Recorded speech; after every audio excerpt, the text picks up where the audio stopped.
Painted painless learning. નમસ્તે વિદ્યાર્થી મિત્રો, શરૂ કરીએ આજનો આ લેક્ચર પૂર્ણ ભવિષ્યકાળ સાથે. તો પૂર્ણ ભવિષ્યકાળ શું છે, એની રચના કેવી છે ને કઈ કઈ જગ્યાએ વપરાય છે એની વિશે આજે ચર્ચા કરવાના છીએ.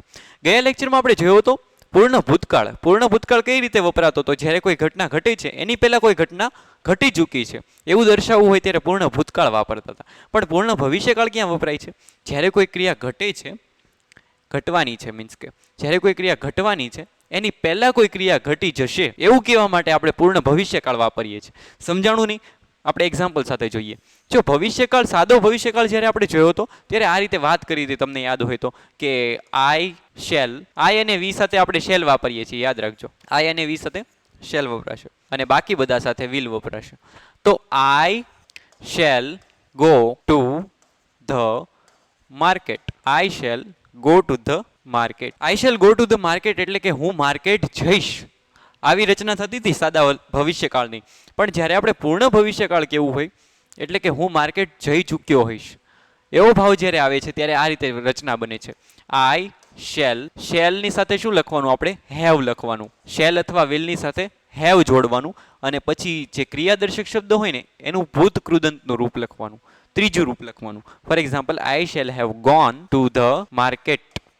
હું માર્કેટ જઈ ચૂક્યો હોઈશ. બરાબર ને? સમજાશે? I shall go to the market એટલે કે હું માર્કેટ જઈશ, અને I shall have gone, have અને ગોન બે નવા શબ્દો છે, બાકી બધું એમનામ છે. બરાબર ને? હેવ ગોન એટલે કે જઈ ચૂક્યો હોઈશ. સમજાય છે? હેવ ગોન, હેવની સાથે ભૂતકૃદંતનું રૂપ વાપરીએ એટલે કયો કાળ બની જાય? પૂર્ણ ભવિષ્યકાળ. I shall have gone to the market, હું માર્કેટ જઈ ચૂક્યો હોઈશ. એક ક્રિયા આપણે જોઈ. હવે બીજી ક્રિયા બનતી હોય એની સાથે તો કયા કાળમાં લખવાની? વર્તમાન કાળમાં. ફોર એક્ઝામ્પલ, અહીંયા આપણને એમ કીધું છે ઘંટ વાગે તે પહેલા હું નિશાળે પહોંચ્યો હોઈશ. તો નિશાળે પહોંચવાની ઘટના પહેલા બને છે.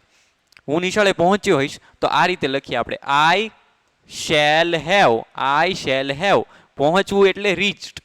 બરાબર? ભૂતકૃદંતનું રૂપ લખવાનું. આઈ શેલ હેવ રીચ્ડ, હું પહોંચી ચૂક્યો હોઈશ. ક્યાં પહોંચ્યો હશે? ધ સ્કૂલ, સ્કૂલે. આઈ shall have reach the school, હું સ્કૂલે પહોંચી ચૂક્યો હોઈશ. બિફોર ધ બેલ રિંગ્સ, ઘંટ વાગે તે પહેલા. Before the bell rings. હવે બીજી ઘટના જે દેખાડીને એ વર્તમાનમાં દેખાડી પાછી. રિંગ્સ આ વર્તમાન કાળની રચના છે. બિફોર ધ બેલ રિંગ્સ, બેલ વાગે એની પહેલા. તો આ રીતે પૂર્ણ ભવિષ્યકાળ બને છે. બરાબર ને? બેલ વાગવાની ઘટના શું થઈ? પછી થઈ. એની પહેલા એ પહોંચી જ ચૂક્યા છે. આવી જે બે ઘટના હોય એ ભવિષ્યમાં બનવાની હોય ત્યારે શું કયા કાળમાં દેખાડવામાં આવે છે? પૂર્ણ ભવિષ્યકાળમાં. બીજું એક્ઝામ્પલ જોઈએ. હું કોલકાતાથી પાછો આવીશ તે પહેલા તે મુંબઈથી નીકળી ચૂક્યો હશે. તેની મુંબઈથી નીકળી ગયા હોવાની ઘટના પહેલા બને છે. તો આપણે એમ લખીએ, તે મુંબઈથી નીકળી ગયો હશે. He will have left. Will સાથે હેવ પછી ભૂતકૃદંતનું રૂપ એટલે કયો કાળ બની ગયો? પૂર્ણ ભવિષ્યકાળ. He will have left Mumbai before, ની પહેલા. હું કોલકાતાથી પાછો આવીશ એની પહેલા. તો બિફોર આઈ રિટર્ન, પાછું આવવું એટલે રિટર્ન. બિફોર આઈ રિટર્ન, ક્યાંથી? થી પાછું આવી છે એમ કહેવા માટે આપણે ફ્રોમ વાપરીએ. Before I return from Kolkata, હું કોલકાતાથી પાછો આવું એની પહેલા. સમજાય છે? હી વિલ હેવ લેફ્ટ મુંબઈ, તેણે મુંબઈ છોડી દીધું હશે, નીકળી ગયો હશે. Before I return from Kolkata. બીજું એક્ઝામ્પલ જોઈએ. આવતીકાલે આ સમયે તમે કામ પૂરું કરી લીધું હશે. સમજાય છે? કર્યું હશે એમ નથી કહેતા. કર્યું હશે તો આ વાક્ય રચના બની જાય. કરી લીધું હશે એમ કહે છે. કરી લીધું હોય તો આ રીતે લખીએ આપણે, આઈ શેલ ડુ માય વર્ક. સમજાય છે? I shell do my work એટલે કે હું મારું કાર્ય કરીશ, પણ મેં મારું કાર્ય કરી લીધું હશે એમ કેવું હોય તો I shall have done my work.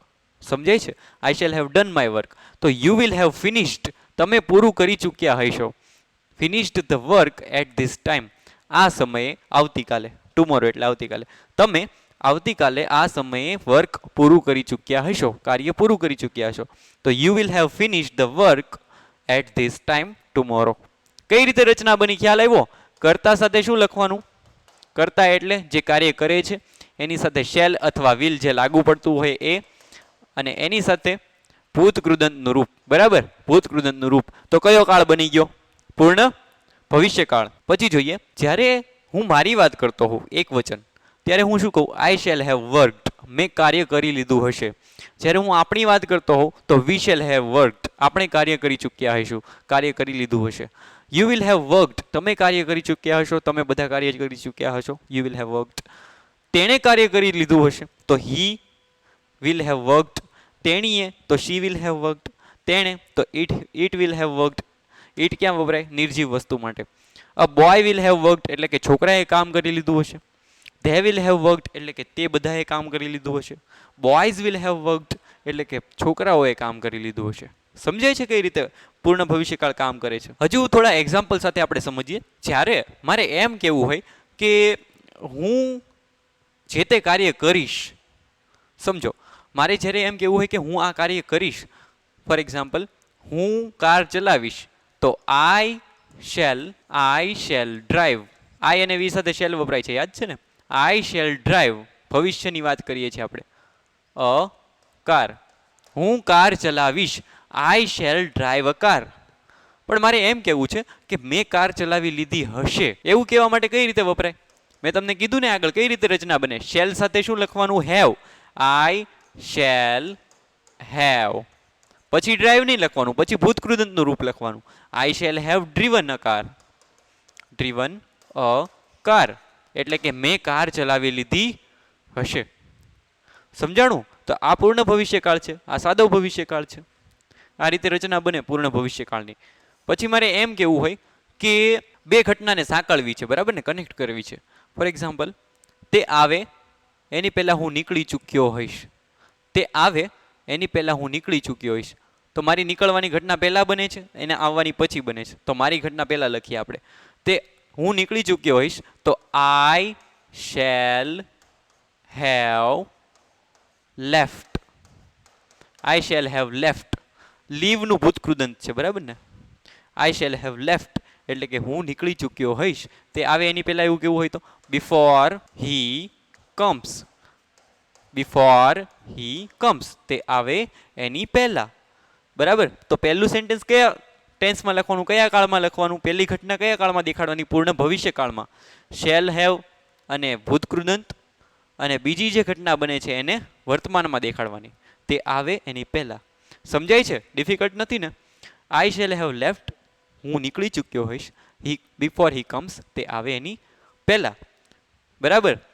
આપણે હવે એક્સરસાઇઝ સોલ્વ કરવાની ટ્રાય કરીએ. ધ બેલ રિંગથી બનાવવાનું છે વાક્ય. કઈ રીતે રચના બને છે? ક્રિયાદર્શક શબ્દ હોય એનું કયું રૂપ લેવાનું? ભૂતકૃદંતનું રૂપ. એની પહેલા શું લગાડવાનું?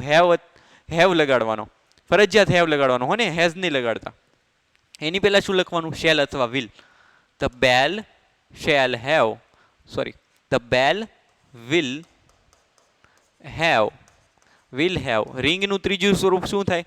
ભૂતકૃદંતનું રૂપ શું થાય? વિલ હેવ રંગ. રિંગનું રંગ, બરાબર ને? ધ બેલ વિલ હેવ રંગ when you reach the school. જ્યારે તમે સ્કૂલે પહોંચશો ત્યારે શું થયું હશે? બેલ રંગ એટલે કે ઘંટ વાગી ચૂક્યો હશે. સમજાય છે?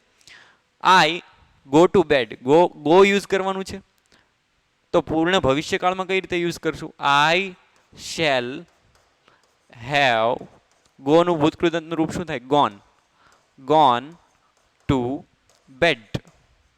I shall have gone to bed.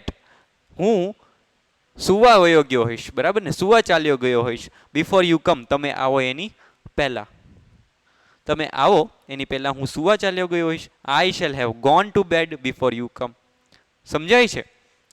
The robbers એટલે કે લૂંટેરા શું કરશે? ભાગી જશે. Before the army comes up. Army આવે એની પહેલા, સૈનિકો આવે એની પહેલા. તો ધ રોબર્સ, તો રન અવેનું કઈ રીતે બને? Will have. વિલ હેવ ને શેલ હેવ ફરજિયાત લખવાનું, બરાબર? તો જ પૂર્ણ ભવિષ્યકાળ બને. The robbers will have run away. Run અવેનું ભૂતકૃદંત પણ રન અવે જ થાય. Run away before the army comes up. સમજાય છે? પછીનું સેન્ટેન્સ ચોથું અને પાંચમું તમારે જાતે કરવાની ટ્રાય કરવાની છે. પછી જોઈએ.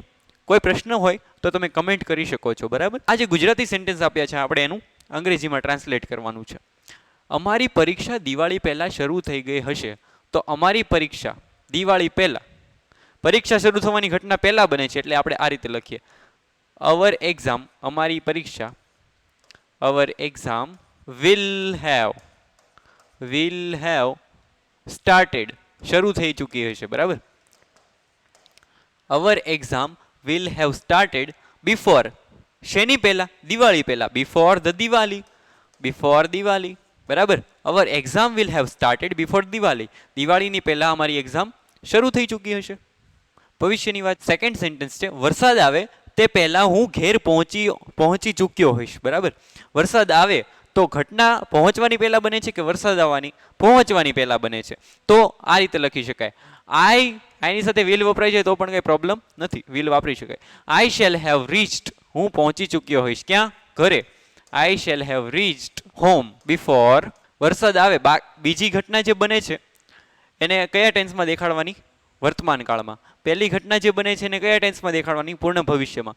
શેલ સાથે હેવ મૂકવાનું અને પછી ભૂતકૃદંત. I shall have reached. હું પહોંચી ચૂક્યો હોઈશ ઘરે. Before it rains. વરસાદ આવે એની પહેલા. બરાબર ને?